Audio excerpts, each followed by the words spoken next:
too poor for the machine shop.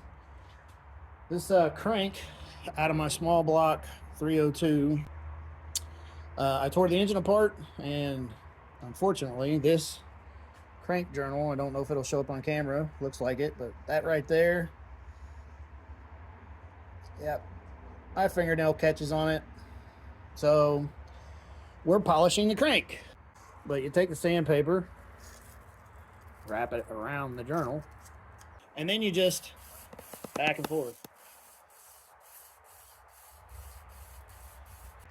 So you start with 800, wipe it down, take a look at it. That's really fucking good, honestly. There's one that's done. There's one that's done. There's one that's not done. Not done. Done. Not done.